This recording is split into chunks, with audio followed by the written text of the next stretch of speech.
السلام عليكم ورحمة الله وبركاته. النهارده مع بعض في فيديو جديد، تطبيق جديد. عمرك سألت نفسك ليه أعظم امبراطوريات التاريخ زي الرومان وبيزنطينية النهارده فجأة رغم انهم كانوا بيملكوا دهب اكتر من العالم كله، يعني دهب الارض كلها؟ الإجابة مفاجأة وموجودة في سر غامض هقولك عليه في آخر الفيديو، بس ركز معايا عشان اللي جاي هيغير نظرتك تماما على فلوسك. النهارده احنا هنقدم لك تطبيق ليمان كونسومر فينانس. التطبيق ده قلب الدنيا كلها، واشارات بقى واشتري دلوقتي وادفع براحتك. هل فعلا دي فرصة العمر ولا فخ متغطي بهدية؟ لو عايز تسيطر على ميزانيتك وتستغل التطبيق ده صح من غير ما تقع في الكمين اللي المطور بيعمله حرفيا، يبقى لازم تسمع كل كلمة بقولها. التطبيق ده وظيفته الأساسية انك بيديك حد انتماسي تشتري بيه من المحلات والشبك التجارية الكبيرة جدا، وبتسقط بمبلغ على الشهور، يعني رفاهية بقت في جيبك. بس استنى، عشان تستخدمه صح وما تلبسه في الحيط لازم تفهم ان اللعبة كلها في الالتزام.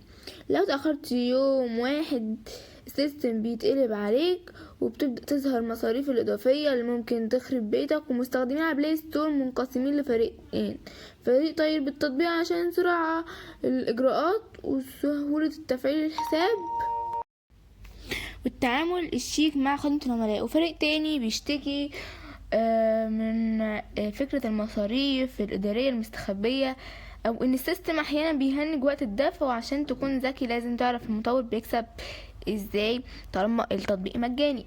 الحقيقة إن بيكسب ذهب من خلال عمولات بياخدها من التاجر نفسه لما انت بتشتري، ومن الرسوم التأخير والمصاريف الإدارية اللي بتدفعها في كل عملية. يعني مش بيوزع فلوس لله، هو بيستثمر في رغبتك في الشراء.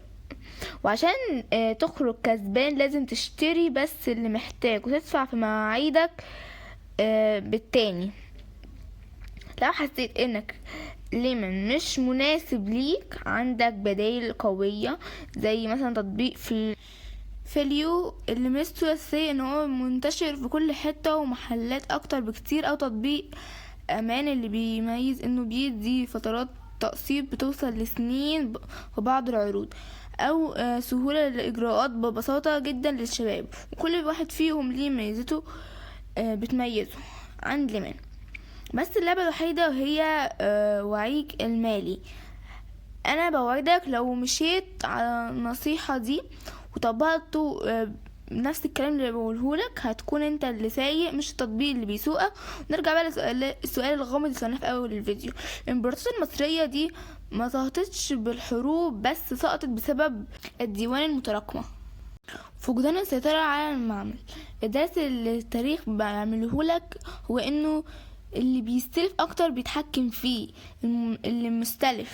خليك امبراطورية ودير فلوسك صح عشان ما تعقش زيهم. بس كده، لو عجبك الفيديو ما تنساش تدوس لايك وتشير الفيديو عشان كل اصحابك يشوفوه، وتفعل زر الجرس عشان يوصلك مننا كل جديد. سلام.